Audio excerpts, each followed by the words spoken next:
Auzubillahiminash-shaytanir-rajim. Bismillahir-rahmanir-rahim. Dear students, welcome to AG classes. This is your mentor, instructor, Sir AG. And let me tell you, this is the 10th lecture of our series, of our playlist, which is on the topic Basic English Grammar course. And let me remind you that we have already covered 3 tenses of simple, like simple present, simple past, and simple future tenses. Likewise, we have already covered the 3 tenses of to be, like to be tense in present, to be tense in past, and to be tense in future. And now this lecture is going to be on the future and on the present continuous tense. So without wasting of time, let's get to the topic.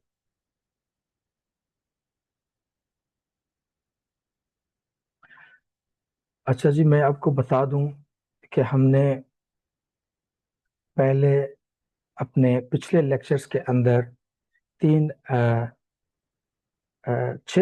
Tenses cover कर लिए हैं, जिनमें 3 तो थे present simple, past simple और future simple, और 3 थे present to be tense, future to be tense और पास्ट टू बी टेंस। तो आज का जो लेक्चर हमारा होने जा रहा है वो होने जा रहा है प्रेजेंट कंटिन्यूअस टेंस के ऊपर। जी हाँ, हमने प्रेजेंट कंटिन्यूअस टेंस आज इस लेक्चर में कवर करना है। तो इस लेक्चर के अंदर हम कौन कौन सी चीज़ें कवर करेंगे, let me also tell you this. तो सबसे पहले हम कवर करेंगे कि प्रेजेंट कंटिन्यूअस टेंस जो होता है वो कब इस्तेमाल होता है और उसका इस्तेमाल किस तरह से होता है। The use of present continuous tense हम कवर करेंगे सबसे पहले। Secondly, sentence structure of present continuous tense. Sentence किस तरह से बनता है present continuous tense का, वो भी हम आज कवर करेंगे। Thirdly, helping verbs. हम ये भी डिस्कस करेंगे कि present continuous tense के अंदर कौन कौन से helping verbs इस्तेमाल होते हैं और वो helping verbs किन सब्जेक्ट्स के लिए इस्तेमाल होते हैं या प्रोनाउंस के लिए इस्तेमाल होते हैं। फोर्थली, हम देखेंगे कि पॉजिटिव टाइप ऑफ सेंटेंस जो होता है वो प्रेजेंट कंटिन्यूअस टेंस का किस तरह से बनता है। उसी तरह से हम नेगेटिव सेंटेंस का स्ट्रक्चर भी हम पढ़ेंगे आज। साथ ही साथ इंट्रोगेटिव सेंटेंस स्ट्रक्चर भी हम देखेंगे और आखिर में हम लोग मिक्स्ड सेंटेंस स्ट्रक्चर पढ़ेंगे। इन दी एंड मैं आपको उन स्टूडेंट्स को ये एक असाइनमेंट बतौर गिफ्ट पेश करूंगा जो कि डेली बेस पे मेरे लेक्चर्स अटेंड करते हैं और टाइम टू टाइम वो अपने असाइनमेंट्स और होमवर्क्स मुझसे चेक भी करवाते हैं। तो उन स्टूडेंट्स के लिए मैं होमवर्क दूंगा जो कि आपको नज़र आएगा, जो मेरे YouTube के ऊपर जाएगा और YouTube के अंदर जो मेरा ये वीडियो होगा उस वीडियो की डिस्क्रिप्शन के नीचे, उस वीडियो की डिस्क्रिप्शन के अंदर आपको इसका होमवर्क भी नज़र आएगा। ठीक है जी, तो अभी चलते हैं अपने लेक्चर को सीखने और समझने के यहाँ। जी, तो फर्स्ट टॉपिक है हमारा प्रेजेंट कंटिन्यूअस टेंस का इस्तेमाल, यूजेज उसका क्या है। तो मैं आपको बता दूं कि this tense is used when we talk about actions.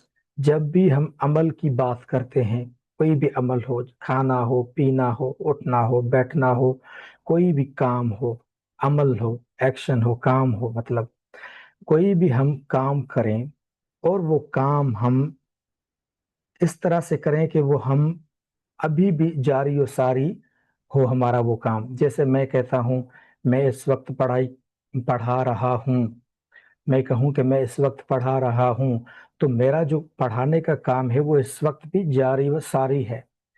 ठीक है, तो वो काम जो आपके मौजूदा वक्त में जारी व सारी हो, उसको आप प्रेजेंट कंटिन्यूअस टेंस में लिखते हैं। और जब आप बात करते हो तो बात करने के दौरान जो आप कहते हो वो भी आपका प्रेजेंट कंटिन्यूअस टेंस के अंदर ही आता है। जैसे मैं कहूँ कि जैसे मैं कहूँ कि अ, पढ़ा मैं पढ़ा रहा हूँ और मैं अपने घर जा रहा हूँ। ठीक है, इस पढ़ाने के बाद इस लेक्चर को खत्म करने के बाद मैं अपने घर जा रहा हूँ। तो ये अभी मैं अपनी बात करते हुए आपको अपने फ्यूचर से भी मुतारफ करवा रहा हूँ कि मैं मुस्तकबिल में क्या करूँगा, वो भी प्रेजेंट कंटिन्यूअस टेंस में बयान कर रहा हूँ। कि मैं कहता हूँ कि मैं आपका लेक्चर ख़त्म करने के बाद मैं घर जा रहा हूँ, तो ये भी हम प्रेजेंट कंटिन्यूअस टेंस के अंदर लिखते हैं। और टेम्पररी एक्शंस जो होते हैं हमारे, जिस तरह से मैं आपको मिसाल नीचे दूंगा। टेम्पररी एक्शंस जिस तरह से ये हो गया, floods are weakening our floods are weakening Pakistan. जो सैलाब हैं, सैलाब पाकिस्तान को कमजोर कर रहे हैं। अब ये देखिए, ये टेम्पररी एक्शंस हैं, यानी कि मौजूदा हालात जो है वो इस तरह से बने हुए हैं कि जो सैलाब आ रहे हैं वो पाकिस्तान को मुतासर कर रहे हैं, पाकिस्तान को कमज़ोर कर रहे हैं। तो फ्यूचर के अंदर फॉर सपोज पाकिस्तान एक इस तरह का इंफ्रास्ट्रक्चर के लिहाज से इतना बेहतरीन मुल्क बन जाता है कि उसके अंदर चाहे जितने भी सैलाब आए लेकिन वो पाकिस्तान को मुतासर नहीं कर पाएंगे।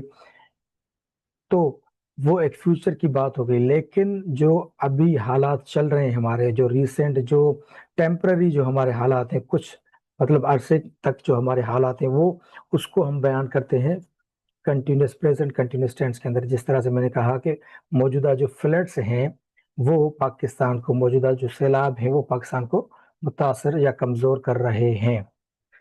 ठीक है जी, दूसरी मिसाल आपको समझाता हूँ प्रेजेंट कंटिन्यूस टेंस के हवाले से। I am teaching English now. मैं आपको पहले भी ये बताया, I am teaching English now. मैं अभी, मैं इस वक्त अंग्रेजी पढ़ा रहा हूँ। मैं इस वक्त जो काम कर रहा हूँ, जैसे मैंने आपको कहा कि हैपनिंग राइट नाउ, और at the time of, at the moment of speaking, मेरे बोलने के दौरान जो है मैं आपको अंग्रेजी पढ़ा रहा हूँ। ठीक है जी, जो आप बात कर रहे हो वो बात आप अपने मौजूदा वक्त में करो, और उस वक्त के अंदर वो आपका काम जारी व सारी हो, कंटिन्यूड हो, तो उसको हम प्रेजेंट कंटिन्यूस टेंस में लिखेंगे। या फिर कुछ कुछ इस तरह से एक्शंस, कुछ इस तरह के अमल जो आप मुस्तकबिल में करने जा रहे हो, तो वो भी आप प्रेजेंट कंटिन्यूस टेंस में बयान करते हो। जैसे मैंने आपको मिसाल दी कि पढ़ाने के बाद मैं अपने घर जा रहा हूँ। तो घर जा रहा हूँ, ये देखिए, ये प्रेजेंट कंटिन्यूस टेंस का जुमला है, लेकिन फ्यूचर की आगाही दे रहा है कि मुस्तकबिल में मैं क्या करने जा रहा हूँ। ओके जी, अभी हम देखते हैं कि प्रेजेंट कंटिन्यूस टेंस का सेंटेंस किस तरह से बनता है। तो इसमें सबसे पहले हम सब्जेक्ट रख को जगह देते हैं। सबसे पहले हम सब्जेक्ट रखते हैं, बाद में हम हेल्पिंग वर्ब रखते हैं, बाद में हम लोग हेल्पिंग वर्ब रखते हैं, और उसके बाद हम लोग main verb plus ing form, main verb का कौन सा फॉर्म, इंग फॉर्म रखते हैं। आखिर में हम ऑब्जेक्ट रखते हैं। एक मिसाल देता हूं आपको। Karim is helping his family. Karim is helping his family, Karim subject हो गया, इज हेल्पिंग वर्ब हो गया। हेल्प जो है वो मेन वर्ब है, लेकिन इंग जो है उसके साथ वो उसका इंग फॉर्म हो गया। तो ये इंग फॉर्म वर्ब तो प्रेजेंट कंटिन्यूअस टेंस के अंदर याद रहे कि एक तो हेल्पिंग वर्ब होता है आपका, और दूसरा होता है आपका मेन वर्ब, और मेन वर्ब के साथ आप जोड़ते हो इंग। ये इंग फॉर्म ये आपके मेन वर्ब का हिस्सा बन जाता है। ठीक है, जैसे हेल्प है मेन वर्ब, उसके साथ हमने इंग ऐड कर दिया, तो ये इंग जो है हमारा, ये इंग हेल्पिंग वर्ब जो है हमारा, हेल्पिंग जो है, हेल्पिंग ये हमारा main verb plus ing form हो गया। आखिर में हिज फैमिली जो है वो ऑब्जेक्ट हो गया। इसकी माने क्या है, करीम इज हेल्पिंग हिज फैमिली, यानी करीम अपने खानदान की मदद कर रहा है, मदद कर रहा है। देखिए उसका काम अभी मौजूदा वक्त में जारी है, तो इस वजह से वो प्रेजेंट कंटिन्यूअस टेंस के अंदर लिखा जा रहा है। दूसरी मिसाल चेक करते हैं, floods are weakening our country, floods are weakening our country. ये देखिए ये वीकन एक लफ्ज है, मेन वर्ब है, उसके साथ हमने इंग फॉर्म ऐड कर दिया, तो ये बन गया वीकनिंग। तो floods are weakening our country, floods subject, helping verb are, और मेन वर्ब वीकनिंग, और ऑब्जेक्ट आपका आर कंट्री हो गया। तो इसकी माना क्या हो गई, floods are weakening our country, यानी सैलाब हमारे मुल्क को कमजोर कर रहे हैं, सैलाब हमारे मुल्क को कमजोर कर रहे हैं। मौजूदा वक्त में काम जारी व सारी है, याद रहिए, याद रहे। थर्ड एग्जाम्पल चेक करते हैं, नमाज is protecting us from evil, नमाज हमें बुराई से बचा रही है। तो ये मौजूदा वक्त की बात कर रहे हैं, मौजूदा वक्त के हवाले से ये चीज जारी व सारी है। होप सेंटेंस स्ट्रक्चर क्लियर हो गया होगा आपका, जिसके अंदर हमने पढ़ा कि सबसे पहले हम सब्जेक्ट रखते हैं, फिर हेल्पिंग वर्ब, फिर मैन वर्ब, और उसके साथ इंग फॉर्म जोड़ते हैं, और उसके बाद ऑब्जेक्ट रखते हैं। अभी देखते हैं हेल्पिंग वर्ब्स कौन कौन से होते हैं प्रेजेंट कंटिन्यूअस टेंस के अंदर। तो इसमें एक होता है इज जो हेल्पिंग वर्ब है वो इस्तेमाल होता है या तो सिंगुलर सब्जेक्ट हो, जैसे करीम हो गया, अली हो गया, अमीन हो गया, ये इज में आ जाते हैं, या फिर ही हो गया, या फिर शी हो गया प्रोनाउन, या फिर इट हो गया प्रोनाउन। तो इन सिंगुलर सब्जेक्ट्स के लिए इज इस्तेमाल होता है हेल्पिंग वर्ब। और एम जो है, ये एम वाहिद एक हेल्पिंग वर्ब है जो कि सिर्फ आई के साथ लगता है, जो कि सिर्फ आई के साथ लगता है। और तीसरा हेल्पिंग वर्ब है आर, आर हेल्पिंग वर्ब जो है वो प्लूरल नेम के साथ लगता है। जो प्लूरल नेम होता है, प्लूरल नेम किस तरह से, मैं कहूँ कि फराज और ताहा, ये दो हो गए, तो ये दो जो है ये प्लूरल सब्जेक्ट्स बन गए। तो ताहा एंड अब्दुल बासित मैं कहूँगा, और रीडिंग इंग्लिश, तो मैं कहूँ ये उनके साथ में आर लगा रहा हूँ क्योंकि वो जमा हो गए, प्लूरल हो गए। इसी तरह से मैं कहूँ या वी यानी कि हम, या मैं कहूँ यू, या मैं कहूँ दे, इन सारों के साथ हेल्पिंग वर्ब आपका आर लगेगा। तो हेल्पिंग वर्ब के हवाले से हमने देखा कि तीन किस्म के हेल्पिंग वर्ब होते हैं, इज, एम और आर।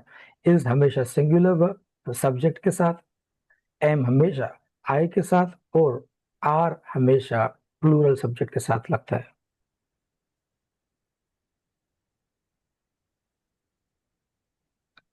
अभी हम देखते हैं कि पॉजिटिव सेंटेंस स्ट्रक्चर किस तरह से बनता है प्रेजेंट कंटिन्यूअस टेंस का। तो इसमें सबसे पहले हम सब्जेक्ट रखेंगे, फिर हम हेल्पिंग वर्ब रखेंगे, फिर उसके बाद ऑब्जेक्ट, और उसके बाद हम man verb plus ing form रखेंगे, आखिर में हम ऑब्जेक्ट रखेंगे। मिसाल दे दूं, Abdullah is typing fast, Abdullah is typing fast, यानी अब्दुल्ला जो है वो फास्ट टाइपिंग कर रहा है। ताहा बासुद, आप काइंडली म्यूट कर ले तो बेहतर होगा, क्योंकि थोड़ा बहुत आपके पीछे से शोर आ रहा है। Okay, thank you. अच्छा जी, Abdullah is typing fast. Abdullah subject, फिर इज जो है हेल्पिंग वर्ब, क्योंकि अब्दुल्ला सिंगुलर है, इसके साथ हमने हेल्पिंग वर्ब इज लगाया है। टाइपिंग जो है वो मैन वर्ब प्लस उसके साथ इंग फॉर्म हमने जोड़ कर दिया, और उसके बाद आखिर में फास्ट जो कि ऑब्जेक्ट है हमारा। अब्दुल्ला तेजी से टाइप कर रहा है। अब्दुल्ला तेजी से टाइप कर रहा है, तो ये देखिए, कर रहा है, ये प्रेजेंट कंटिन्यूअस टेंस का जुमला बन गया। दूसरी मिसाल चेक कर लेते हैं। women are thriving in education. women are thriving in education. women यानी सब्जेक्ट, आर यानी कि हेल्पिंग वर्ब, क्योंकि women जो है वो प्लूरल है, वो जमा है, तो उसके साथ हमने हेल्पिंग वर्ब आर लगाया है। और थ्राइविंग, थ्राइविंग जो है वो इंग फॉर्म हमने उसके साथ, थ्राइव के साथ इंग फॉर्म हमने ऐड कर दिया। थ्राइविंग इन एजुकेशन जो है वो ऑब्जेक्ट है। तो women are thriving in education यानी खवातीन तालीम में तरक्की कर रही हैं। खवातीन तालीम में तरक्की कर रही हैं।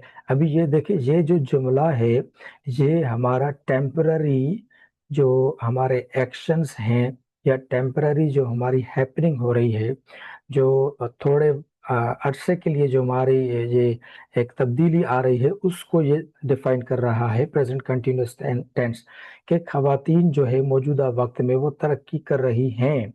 तो इस वक्त के हवाले से वो बात कर रहा है, यानी कि टेम्पररी वक्त की बात कर रहा है। तो मैंने आपको पहले बताया प्रेजेंट कंटिन्यूअस टेंस के इस्तेमाल के अंदर कि हम टेम्पररी बातें भी इसके अंदर में जो है कहते हैं, बयान करते हैं। थर्डली हम देखते हैं example, our country is progressing slowly. Our country ये सब्जेक्ट है, इज उसका हेल्पिंग वर्ब है, मैन वर्ब प्लस इंग जो है उसका प्रोग्रेसिंग बन गया। प्रोग्रेस उसका मैन वर्ब है, उसके साथ इंग लगा दिया, और स्लोली उसका ऑब्जेक्ट है। यानी our country is progressing slowly, मतलब हमारा मुल्क आहिस्ता आहिस्ता तरक्की कर रहा है। कर रहा है, याद रहिए, याद रहे, कर रहा है, यानी कि प्रेजेंट कंटिन्यूअस टेंस। तो पॉजिटिव सेंटेंस स्ट्रक्चर हमारा हो गया क्लियर, जिसके अंदर हमने देखा कि सब्जेक्ट, उसके बाद हेल्पिंग वर्ब, उसके बाद main verb plus ing form plus object हम रखते हैं।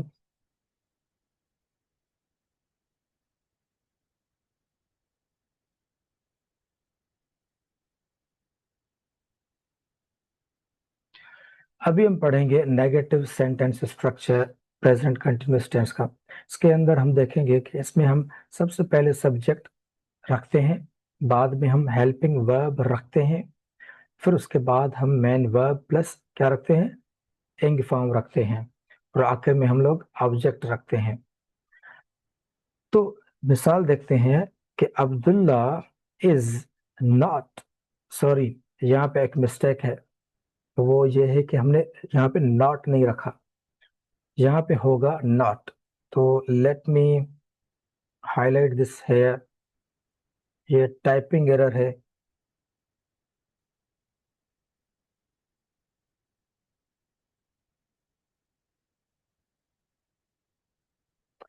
तो सब्जेक्ट, उसके बाद हेल्पिंग वर्ब, और उसके बाद हम यहाँ पे रखते हैं नॉट।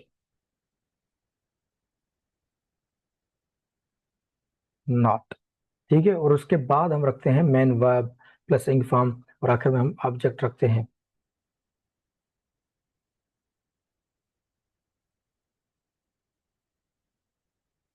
आई बात समझ में? सब्जेक्ट, उसके बाद हेल्पिंग वर्ब, और उसके बाद नॉट, और उसके बाद आपका आ गया main verb plus ing form, और आखिर में ऑब्जेक्ट। मिसाल, Abdullah is not typing fast, यानी कि अब्दुल्ला तेजी से टाइप नहीं कर रहा है। अब्दुल्ला तेजी से टाइप नहीं कर रहा है। दूसरी मिसाल चेक करते हैं। Floods are not weakening our country. Floods are not, not यानी कि नेगेटिव सेंटेंस है, are not weakening our country, यानी सैलाब हमारे मुल्क को कमजोर नहीं कर रहे हैं। सैलाब हमारे मुल्क को कमजोर नहीं कर रहे हैं। और थर्ड एग्जाम्पल हम चेक करते हैं, नमाज is not protecting us from evil. नमाज हमें बुराई से नहीं बचा रही है। नमाज हमें बुराई से नहीं बचा रही है। तो ये जो मौजूदा वक्त की हम बात कर रहे हैं और इस तरह से वो हम बयान कर रहे हैं कि वो काम जो है हमारा मौजूदा वक्त में जारी हो, सारी हो, तो उसको हम प्रेजेंट कंटिन्यूस टेंस में लिखते हैं। और उसके अंदर जब नेगेटिव सेंटेंस आ जाए तो उसके अंदर हम नॉट का इजाफा करते हैं। बाकी सेंटेंस का स्ट्रक्चर वही होता है, जिसमें सब्जेक्ट होता है पहले, बाद में हेल्पिंग वर्ब होता है, और बाद में नॉट होता है, और main verb plus ing form होता है, और आखिर में ऑब्जेक्ट होता है। Hope you got it. अभी हम पढ़ेंगे interrogative sentence structure. Interrogative sentence structure जो है उसके अंदर हम लोग सबसे पहले क्या रखते हैं, हेल्पिंग वर्ब। Very good. और उसके बाद हम रखते हैं क्या, सब्जेक्ट। उसके बाद हम क्या रखते हैं, very good, man verb plus ing form. और आखिर में हम क्या रखते हैं, object. Let's see the example. Is Abdullah typing fast, यानी क्या अब्दुल्ला तेजी से टाइप कर रहा है। दूसरी मिसाल चेक करते हैं, are floods weakening our country, question mark आखिर में, क्या सैलाब हमारे मुल्क को कमजोर कर रहे हैं, क्वेश्चन मार्क। थर्ड एग्जांपल देख लेते हैं, इज नमाज प्रोटेक्टिंग अस फ्रॉम इविल, यानी क्या नमाज हमें बुराई से बचा रही है। तो इंट्रोगेटिव सेंटेंस के अंदर हमने देखा कि एक तब्दीली है सेंटेंस स्ट्रक्चर में, वो ये है कि सब्जेक्ट की जगह हमने हेल्पिंग वर्ब रखा, और हेल्पिंग वर्ब की जगह हमने सब्जेक्ट रखा, और आगे main verb plus ing form और ऑब्जेक्ट अपनी अपनी जगह पर मौजूद हैं। अभी हम चेक करेंगे कि मिक्स्ड सेंटेंस स्ट्रक्चर किस तरह से बनता है। तो मैं आपको बता दूं, मिक्स्ड सेंटेंस यानी कि interrogative plus negative sentence, interrogative plus negative, interrogative plus negative, ठीक है जी। तो इसमें हम क्या करते हैं, सबसे पहले हम हेल्पिंग वर्ब रखते हैं, बाद में हम सब्जेक्ट रखते हैं, और उसके बाद हम नॉट रखते हैं, और उसके बाद man verb plus ing form रखते हैं, और आखिर में ऑब्जेक्ट रखते हैं। मिसाल, is Abdullah not typing fast, यानी क्या अब्दुल्ला तेजी से टाइप नहीं कर रहा है। दूसरी मिसाल देख लेते हैं, और floods not weakening our country, क्या सैलाब हमारे मुल्क को कमजोर नहीं कर रहे हैं, question mark. Let's see the third example. Is namaz not protecting us from evil, question mark. क्या नमाज हमें बुराई से नहीं बचा रही है। तो ये हो गया आपका मिक्स्ड सेंटेंस स्ट्रक्चर, जिसको हम इंट्रोगेटिव प्लस नेगेटिव भी कहते हैं, जिसमें हम हेल्पिंग वर्ब पहले रखते हैं, और उसके बाद सब्जेक्ट रखते हैं, और उसके बाद हम नॉट रखते हैं, और आगे हम man verb plus ing form और ऑब्जेक्ट अपनी अपनी जगह पर रखते हैं। तो ये हो गया आपका आज का सेंटेंस टेंस, जो कि प्रेजेंट कंटिन्यूस टेंस था, वो कंप्लीट। तो आपको होमवर्क के हवाले से गाइड कर दूं कि होमवर्क आपको नजर आएगा इस रिकॉर्डेड वीडियो लेक्चर की लिंक पे जाएंगे जब आप YouTube पे, तो उसी YouTube के डिस्क्रिप्शन के अंदर आपको इसका होमवर्क नजर आएगा। तो वो होमवर्क आपने लाजमन करना है। वो होमवर्क करने के बाद आपने वो उसका फोटो या फिर ऑनलाइन ही वो मेरे साथ शेयर करना है, और मुझसे वो चेक करवाना है। So this is all about today's session. I hope you got the lesson, you got the understanding about the present continuous tense, if there is any question that you want to ask, you may ask. चार देखे हैं, बाकी जो है वो नहीं अच्छा देखे। अच्छा, चले ठीक है। Okay, thank you for your time and patience and मुझे इजाज़त दीजिएगा। इंशाल्लाह हम अगले लेक्चर में फिर आपके साथ हाज़िर होंगे और इंशाल्लाह और जो इनके अगले जो हमारा अगला लेक्चर होने जा रहा है वो पास्ट कंटिन्यूअस टेंस के ऊपर होने जा रहा है। तो उम्मीद है आप सब लोग इस लेक्चर को अच्छे से सुनेंगे और नोट डाउन करेंगे और उसके बाद इसके क्वेश्चंस जो भी होंगे वो भी आप पूछेंगे और अपना होमवर्क भी करते रहेंगे साथ साथ। Thank you. अल्लाह हाफिज़, जज़ाकल्लाह।